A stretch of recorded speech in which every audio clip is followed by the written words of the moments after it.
Hello, hi Jessica, hi guys.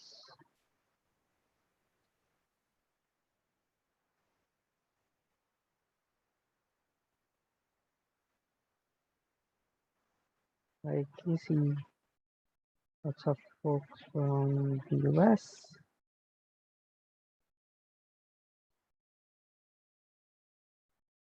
Oh wow, wildlife biologist to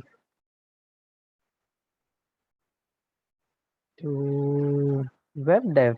Very interesting. Hello there, Catherine.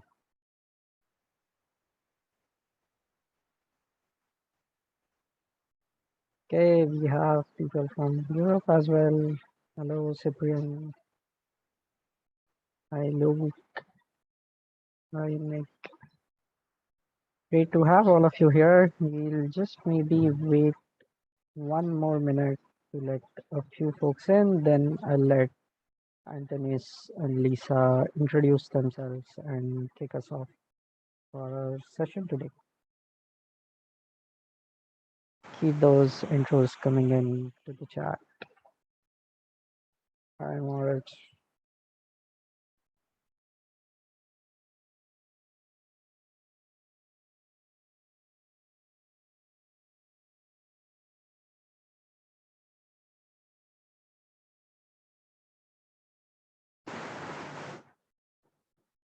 Awesome. I think we can kick it off, Antonis. I'll let people in as they come in, but you can start off.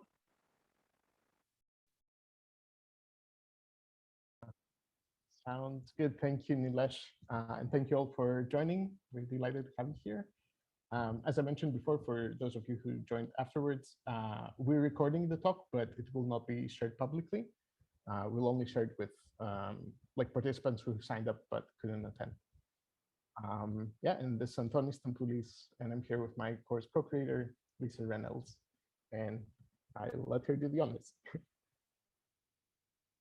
Lisa? Yes. Okay. All set. There we go. Sorry, I've been on Zoom meetings all morning, so I'm making sure all the settings are working.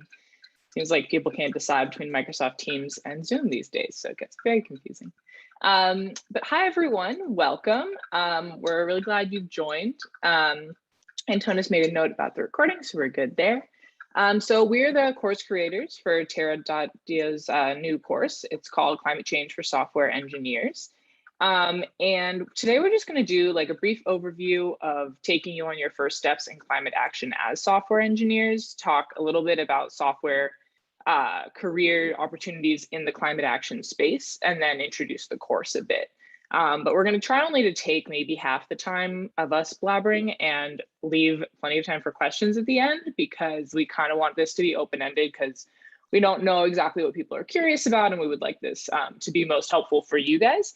And so we will introduce ourselves first, and then feel free, I guess, maybe before we start, would people prefer, I guess, since there's two of us, if you have a question that you'd like to ask in these first about 25 or 30 minutes while we're talking, maybe just use the raise hand or put it in the chat, and the one of us that isn't talking will try to monitor and throw it in, if that sounds good to everyone. All right. So this is me in a slide. So again, my name is Lisa. I'm currently based in Berkeley. So I guess I'll do this somewhat backwards first. So currently I'm a PhD student at Berkeley. I'm in just starting my fifth,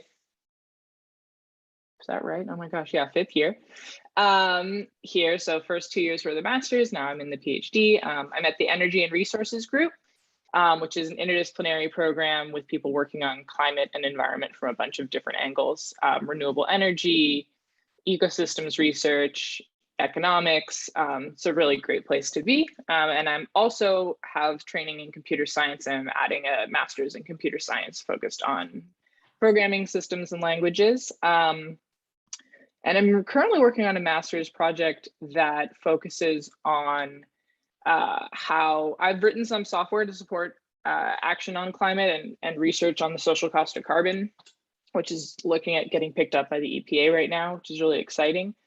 So I'm working on a research project to look at the users and understand how we can better support them. So basically how software engineering can better support climate policy work and evidence-based climate policy. Other than that, at ERG, I work a lot on climate econ and the economic effects of climate change and building software to help support that type of analysis with my advisor, who is also somehow a software engineer and a PhD in economics. I don't know how he did that. Before that, so I was born in California. I was born in Palo Alto in the pre-Silicon Valley era a bit. I was very good friends with Steve Jobs' son when I was in kindergarten, but Steve Jobs was just Reed's dad. There was like no glamour to that. So now it's very odd to go back there. Then I went to New Hampshire for college. I studied environmental studies and pre-med because I had a family of doctors and that's what we did. And then senior year, I tried out computer science. So I had kind of a strong environmental background at that point. My dad had been telling me to try computer science for my whole life. Finally did, had to admit I loved it.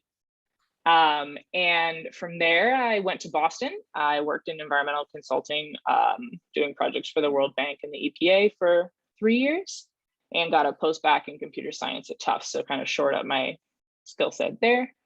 And then I headed to Berkeley, which is where I've been for the last 5 years. So I guess in sum, I sort of started on the environment climate side and then moved to adding the CS skills, which is kind of fun because Antonis has like the reverse, as you're about to see. So I think I do think that there's a really interesting space for both of those types of people here. And I think those two, which one you did first, often kind of frames your view a little bit, which I think is just like a really interesting thing to pay attention to if you decide to continue with the course or when you're researching this. It's really valuable.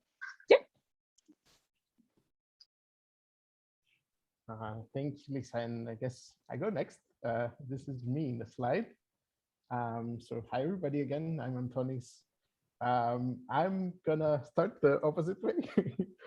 So I'll start with a little bit about my life journey. I was born and grew up in Athens, Greece, a place that's very close to my heart.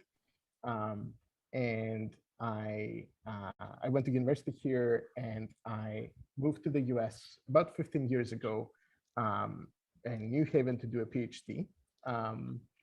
I moved around the East Coast a little bit, but I settled down into New York City, which is the other place that is very dear to my heart. And I consider New York City my base for the past 5 or 6 years. Over the last year, for a number of circumstances, life has found me more in Athens as well, which is great. And in New York City, also, I met my life partner, Dr. Mida, who's an amazing woman and amazing music composer for musical theater. And we're expecting a baby very soon. That's one of the reasons why we're in Athens. And that's a caveat in terms of, during the course running, I might disappear to deal with being a new father. So that's the very brief version of my life journey. As when it comes to software, as Lisa mentioned, I've been a software person first and became more involved into climate over the past couple of years. With software, I've been involved most of my life, first as a self-taught hobby programmer in BASIC and assembly. Then I did a double major of computer science and electrical engineering at NTUA in Greece. As I said, I moved to the US to do a PhD. I was at Yale for a while, and a postdoc at MIT. I was a programming language researcher focusing on software verification and programming language design. After some point, I decided to switch out of my academic career into industry. And I was very lucky to join Origin in New York City, which was a software agency / design studio.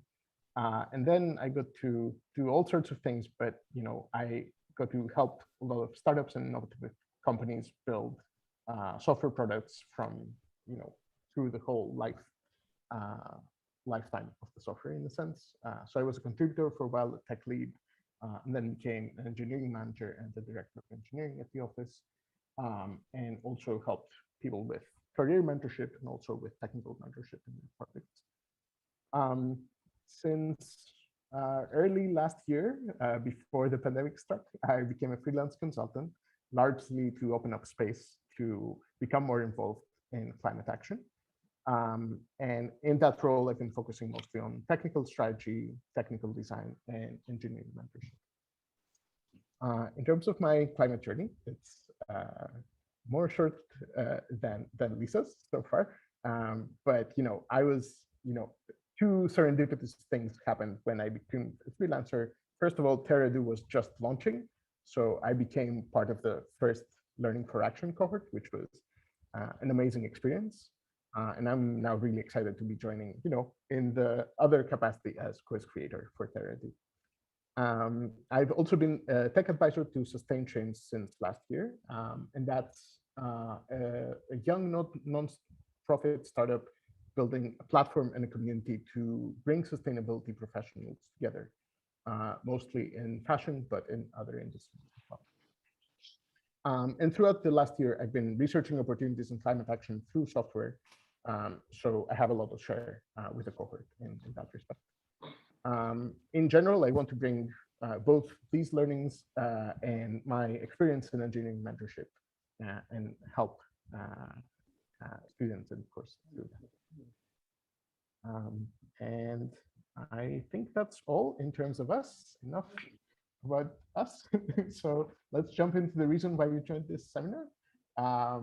It's bootstrapping compilers and creating new programming languages. Okay, I'm sorry. I promise we'll get to the real topic of this talk very soon, but we're both language nerds, so please bear with us for a bit.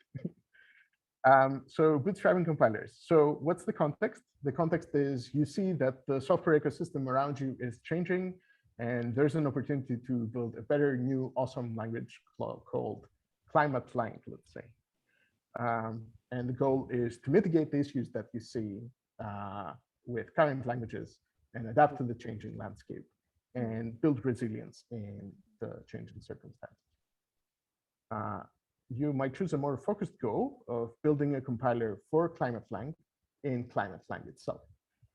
And why would you want to do that? Well, it's always nice to work on a real problem when you're designing a new language. And building a compiler is one of the most complex problems you might solve. It needs a lot of work on figuring out a lot of small and big issues of the language. You're also going to be in the space that you want to be in, writing climate-lang and not those other languages that have all the issues. And if you're successful, you end up with more viable and self-sustaining language. Now, things are not very different when it comes to climate action in terms of bootstrapping as a software engineer. As I'm sure we all agree here, we are in a climate crisis. Our entire ecosystem is changing, and we have an opportunity through what we do to take action for a better world. Hey, Antonis, sorry to interrupt you. Maybe Yes. could you speak up a little bit? A couple of people are mentioning maybe it's a little quiet. Sorry about that. Is this better? Yeah, English? much better. Great, thank you. Sorry about that. So the overall goal is to mitigate the worst impacts of climate change and adapt to the changing landscape around us, and build resilience to face the consequences of climate change. And more focused goal for us here is to build a career, a software career in climate action through starting to take climate action itself. Why would you want to do that? Well, it's important to solve real world problems as an engineer. It's motivating and rewarding. And also, climate change is a complex and multifaceted and major problem for our generation that we all need to be involved in, no matter what we do. It needs a lot of work on small, medium, and huge issues. A lot of these involve software in a very important way. So we're well positioned as software engineers to make a difference. Of course, it also involves a lot of people in a lot of other fields.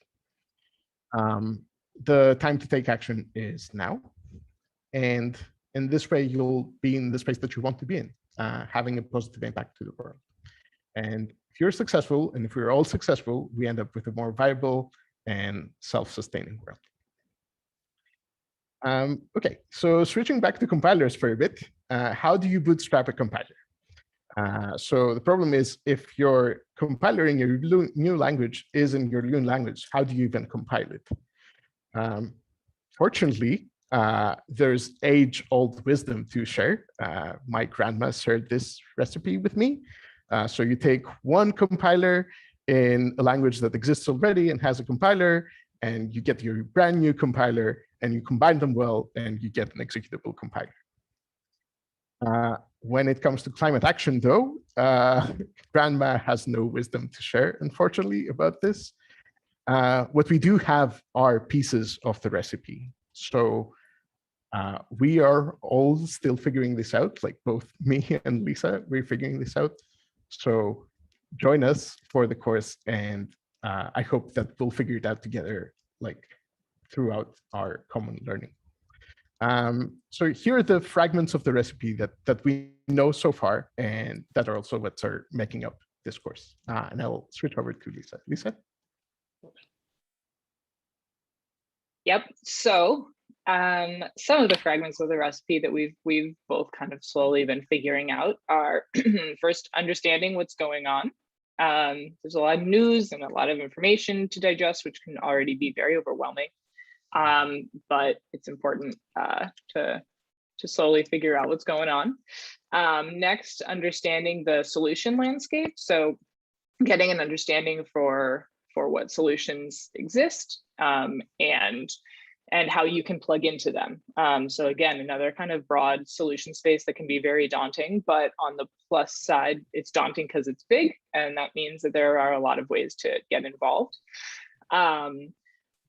Just as important, in our opinion, as all of these things, is reflecting on what important and impactful work means for you. It's not everyone wants to contribute in the same way, or even with the same magnitude. You know, you might have the luxury of switching jobs or becoming freelance, but you might need to stay where you are, and you might want to understand better how you can adapt at your own company or in your free time if you're kind of a hacker. So understanding what impactful work would look like for you. And being part of a community kind of goes along with a lot of that, especially for us. Climate change and working climate change can be really heavy sometimes. So it's nice to be part of a community that can make you feel less alone with those things and also give you ideas. And that goes right into viable and sustainable. I think both Antonis and I have had a lot of conversations about how it's really only sustainable if you have a community and you're taking care of yourself at the same time, because heavy topics. So I'm trying to get my notes. Well, we'll just wing it because my notes aren't working. Let's do it. All right. So in terms of understanding what's happening in the world, and this is going into a bit of what we would go into in the course, so we'll more outline it. But we first want to understand what the science is telling us. So for example, the first IPCC report, not first, I think sixth IPCC report just came out. So that's, for example, a place where there's a huge conglomeration of scientific information. It's a personal thing, but I've found that sometimes to understand what the science is telling us, it's at least for the nerds, nice to go to the science sources. Sometimes it can be a little watered down or confusing in the news, but going to the articles. Go ahead. And yeah, understanding both what the impacts now are and what they might be in the future. Sorry, Lisa, that was a mistake of me. Oh no, you're totally fine. I think we can go forward. Yeah, I think you mentioned a lot of these in our earlier overview slide. I don't know if you want to mention some more stuff about the solution landscape or what impactful work means for everybody. Yeah, let's go back to the solution landscape just for a moment, and then we can just move forward. Sounds good. Yeah, so yeah, no worries. We can be flexible. So for the solution landscape, as I talked about a little bit, we will go into a little more detail about specific places to look for solutions and frameworks. And this is something we can also discuss in the second half of the webinar if people are curious. So a few ways to look into the solution landscape can include studying solution areas. So Project Drawdown is one that we will highlight, but there's a few different projects that have sort of tried to do that work for you and create some sort of hierarchy and charts and things to help you sort of organize in your head the different solution areas.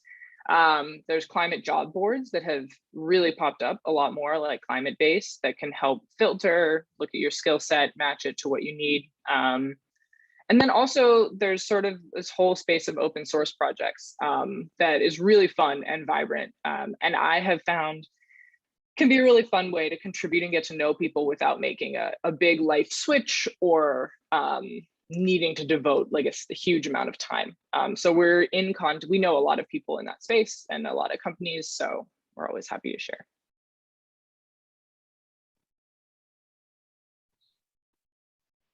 And I think I got through these mostly. Yeah.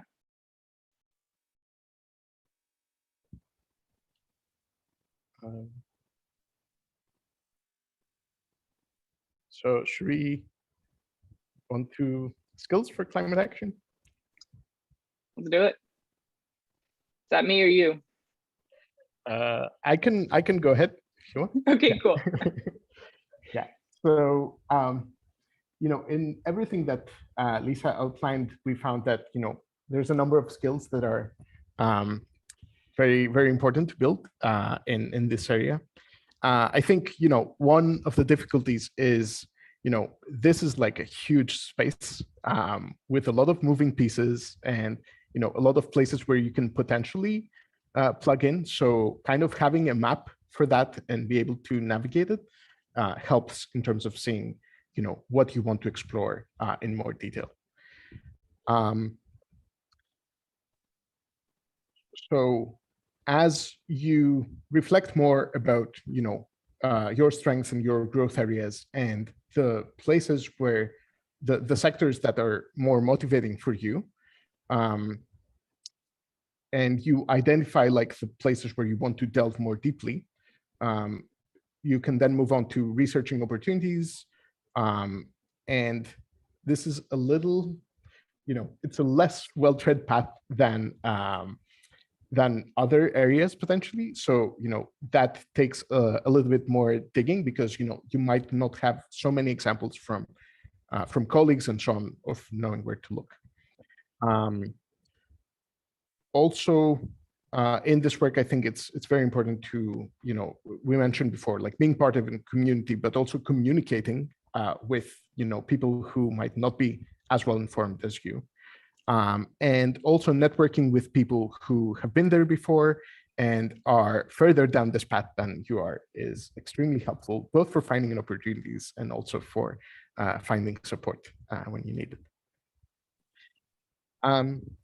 So with these in mind, like the recipe and like these skills that we think are very useful in this space, we designed the learning experience of the Climate Change for Software Engineers course. The course has a lot of components, but a big part, of course, is the course content. And in that, as Lisa mentioned, like we have we help you like with an introduction to understanding like the latest in climate science and the impacts of climate change. A few approaches to solutions and case studies of areas that have a lot of software opportunities like energy and transport, supply chain optimization, and a lot of other things as well. That's one thing I should have mentioned more is that we are really trying to focus not on generic climate learning, but on how software engineers can key in, because we know that can be a gap for people.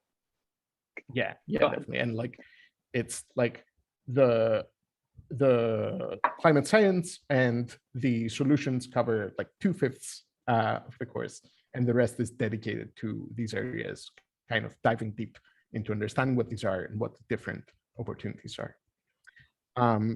We are also really excited to be able to host live guest talks from experts in the field who will be sharing more about their journeys and about their everyday work. And there are also live discussion sections where you get to talk with your classmates and us and unpack the themes of the course and the talks that we'll see. In general, the way we've designed the courses, they're designed to help you build the skills that we outlined before, but also a final project that we'll talk about in just a second. Last, for those of you who do not know of the Terra.do model, it's a communal learning experience. So it always happens in a small cohort of 20 to 25 people. And you take the courses together and discuss throughout the course. And there's a select community to talk with your fellow classmates, but also the wider Terra.do community, which is extremely diverse in all respects, including professions and geographies and everything else.